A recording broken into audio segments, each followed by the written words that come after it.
So Pakistan have lost another T20I series.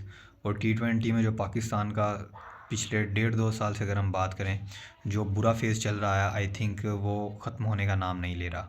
और इन particular अगर इस सीरीज़ की हम बात कर लें तो I think it was a disappointing series.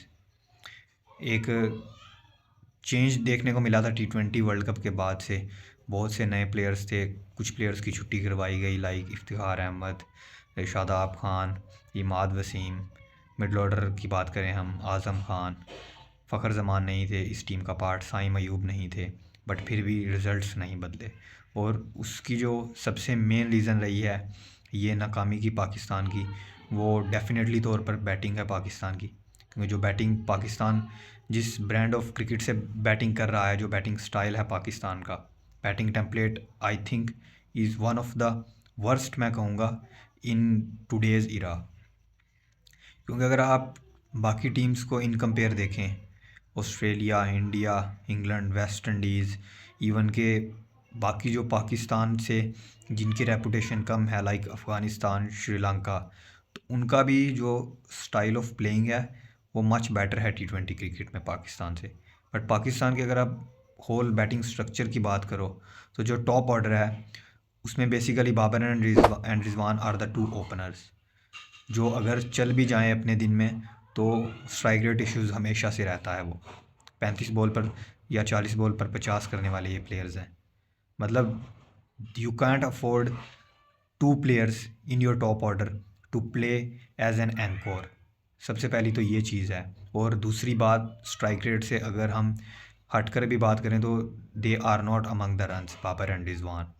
वो अब उतने कंसिस्टेंट नहीं रहे जितने के वो पास्ट में रहते आए हैं। एक स्ट्राइक रेट का इशू बाद की बात है, पहले तो आपको रन्स आपके बल्ले से आने चाहिए, ना तो रन्स आ रहे हैं और स्ट्राइक रेट इशू भी ऑब्वियसली वो तो हमेशा से रहा है इन दोनों के साथ। देन इन दोनों के साथ तीसरा टॉप ऑर्डर का जो है बैटर है वो सेटल ही नहीं है कोई। इस सीरीज़ में अगर हम बात करें तो साहिबजादा फरहान ने 2 मैचेस में ओपनिंग की उन्होंने, लेकिन एक में उनको तीसरे नंबर पर लाया गया, तो उनकी परफॉर्मेंस बिल्कुल पैथेटिक थी। किसी मैच में भी इवन कि वो स्टार्ट भी नहीं ले पाए। उनके पहले अगर बात करें तो साइम अयूब को ट्राई किया गया था। तो they do not have settled top order first of all and not aggressive as well. Middle order पर चल कर आएँ तो उस्मान खान, आगा सलमान और इरफान खान, ये आपका मिडल ऑर्डर था इस सीरीज़ में, जो कि कम्प्लीटली इनएक्सपीरियंस्ड मिडल ऑर्डर है। मतलब उस्मान खान को अभी जस्ट उन्होंने वर्ल्ड कप से पहले डेब्यू किया। इरफान खान सिर्फ 1 या 2 मैचेस उन्होंने खेले थे इस सीरीज़ के पहले। आगा सलमान पर बात करते हैं। आगा सलमान जो कि अब इस सीरीज़ से पहले T20Is में पाकिस्तान के लिए उनका नामो निशान भी नहीं था। इस सीरीज़ में डेब्यू करते हैं पाकिस्तान के लिए T20s में वो। और इंटरेस्टिंगली वो वाइस कैप्टन हैं आपके। और ना सिर्फ वाइस कैप्टन बल्कि तीसरे T20I में he was the stand out captain as well. Rizwan क्योंकि नहीं थे इस मैच में तो he was the captain as well. मतलब आप पहले ही टॉप ऑर्डर आपका सेटल नहीं और आप बिग हिटर्स को लैग करते हो टॉप ऑर्डर में। मिडल ऑर्डर में फिर आप एक ऐसे प्लेयर को ले आते हो निकाल कर जो कि एंकोर की तरह खेलना पसंद करता है। You can't afford too many players in your batting order जो कि एंकोर खेलना पसंद करें। और मतलब एंकोर का तो आप फिर भी आप टैग लगाते हुए अच्छे लगते हो अगर उन्होंने 20 बॉलों पर 20 किए हों या 30 पर 35 किए हों। रन्स आए ही नहीं बल्ले से पूरे तीनों मैचेस में, रन्स किए ही नहीं बिल्कुल भी आगा सलमान ने। तो आप क्या ही एक्सपेक्ट करोगे अपने वाइस कैप्टन से, और जो कि जिम्बाब्वे की सीरीज़ में आपको लीड भी करने वाले हैं T20s और ODIs दोनों में, राइट। तो मिडल ऑर्डर की अगर हम मिडल ऑर्डर की तरफ आएँ जो कि पाकिस्तान का हेडेक रहा है, इवन कि जब बाबर और रिजवान अपने पीक पर भी थे T20s में, और हफीज़ और शुएब मलिक की अगर बात करें वो हमेशा से इशू रहा है। बट इस सीरीज़ में मैं कहूँगा कि टॉप ऑर्डर ने जो मिस फायर किया है वो पाकिस्तान की सबसे बड़ी रीज़न रही है इस सीरीज़ में इतनी बुरी परफॉर्मेंस की अगर हम बात करें। क्योंकि मिडल ऑर्डर में Usman Khan played 1 good knock, third match में भी he was looking good, but unfortunately वो बाउंड्री पर जाकर आउट हुए।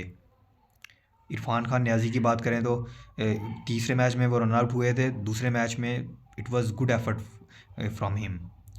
टिल दी एंड वो बैटिंग कर रहे थे और अगर उनका साथ दिया जाता दूसरे एंड से कोई batter till the end stick करता तो शायद मैच का रिज़ल्ट भी डिफरेंट हो सकता था सिडनी T20I में। पहला मैच था तो उसमें ज़्यादा उनके पास आई थिंक था नहीं कुछ साबित करने का, क्योंकि 7 ओवर की गेम थी और 90 के अबव का टारगेट चेज़ करना था। और जब तक वो बैटिंग करने आते तो match I think already Australia अपनी तरफ पुल आउट कर चुका था। तो रीज़न सिंपल है, आपके वेल रेपुटेटेड बैटर्स ने परफॉर्म नहीं किया, बाबर आजम ने, रिजवान ने T20Is में। और एक जो और रीज़न रही है वो ये है कि अनसेटल्ड आपका बैटिंग ऑर्डर था। हसीबुल्ला को किसी मैच में आप 7वें नंबर पर बैटिंग दे रहे हो और अगले मैच में फिर आप उनको ड्रॉप करते हो और तीसरे में फिर आप उनको टॉप ऑर्डर में फिर से बैटिंग करने का मौका देते हो।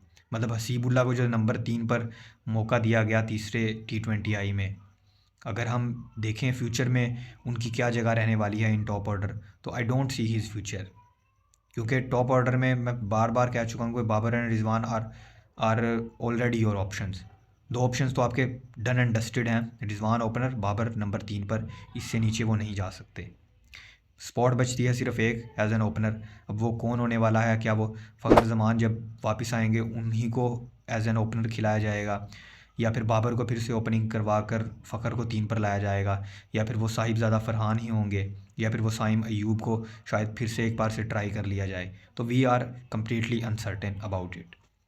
बॉलिंग भी इतनी अच्छी नहीं थी जितनी कि, मतलब बैटिंग ने जो बुरी परफॉर्मेंस दी उससे बॉलिंग ने भी जो परफॉर्मेंस दी ख़राब, वो आई थिंक थोड़ी सी नीचे छुप गई है बॉलिंग की भी। बॉलिंग भी इतनी आउट क्लास नहीं थी पाकिस्तान की इस T20 सीरीज़ में। तो पहले T20I में जो जिस चीज़ ने आपको हराया वो थी आपकी बॉलिंग। स्ट्रेट अवे 7 ओवर में आप 94 जब कंसीड करते हो तो you are always on back foot, bowling का ही कसूर है वहाँ पर। दूसरे T20I में आपने अच्छा कम बैक किया, अब्बास अफरीदी और हारिस रऊफ़ ने आपको मिडिल में आकर विकेट्स लेकर दी, आप इसलिए कम बैक कर पाए। बट अगर हम देखें पहला जो हाफ था 3 ओवर से Australia had scored 50+ runs in first I think 3.1 overs. तीसरे T20 में बात करें तो इतना बोर्ड पर रन्स ही नहीं थे कि आप जो है वो कुछ कर पाते as a bowling unit. But फिर भी आपने जो चेज़ करवाया वो 11 ओवर में आपने टारगेट को चेज़ करवा दिया, विच मीन्स के 10 के ऊपर के रन रेट के साथ सामने वाली टीम ने आपके अगेंस्ट बैटिंग की। तो बॉलिंग में भी हारिस रऊफ़ और Abbas Afridi was good. Abbas Afridi was actually a good performance, a good find in this T20 series. Sufiyan Muqeem also, उन्होंने भी अच्छी बॉलिंग की जो सेकंड T20 था स्पेशली। हारिस रऊफ़ भी आई थिंक डिसेंट थे, 50-50 परफॉर्मेंस थी उनकी। मतलब पहले T20 में भी ठीक परफॉर्मेंस थी उनकी, दूसरे में he was absolutely gun performer. Third T20 में बात करें तो he was not looking the same bowler. Naseem Shah और शाहीन आफरीदी जो कि आपके ऑल फॉर्मेट और प्रीमियम बॉलर्स जिनको गिना जाता है पाकिस्तान का, उनकी परफॉर्मेंस बिल्कुल बिलो पार थी और हर मैच में ऑलमोस्ट 10-10 के इकोनमी से वो रन्स कंसीड कर रहे थे। तो जब आपके premium bowlers among the wickets भी ज़्यादा ना हों और इतने इतने रन्स कंसीड करें, तो आप बॉलिंग को भी किस तरह कह सकते हो कि आपकी बॉलिंग इतनी अच्छी रही इस सीरीज़ में। तो फ्यूचर के लिए बहुत कुछ देखने लायक है अभी इस T20 टीम में।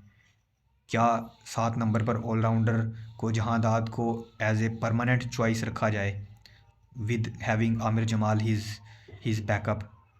बैटिंग में टॉप ऑर्डर में किसको लाया जाए along with Babar and Rizwan. Middle order में उस्मान खान और इरफान खान न्याजी ने तो एक एक मैच में परफॉर्मेंस दी, क्या उनके साथ परसिस्ट किया जाए, या फिर 5 नंबर पर आगा सलमान की जगह बनती है या नहीं इस T20I टीम में। तो सवालात बहुत ज़्यादा हैं अभी पाकिस्तान T20 टीम में, और आई थिंक इसका अब जवाब हमें मिल जाना चाहिए इन जिम्बाब्वे सीरीज़, जहाँ पर बाबर और रिजवान भी ऑब्वियसली नहीं है, रेस्ट उनको दी जाएगी। तो टॉप ऑर्डर को सबसे पहले तो सेटल करें और फिर मिडिल ऑर्डर में भी आई थिंक चीज़ों को सेटल अब कर लेना चाहिए पाकिस्तान को।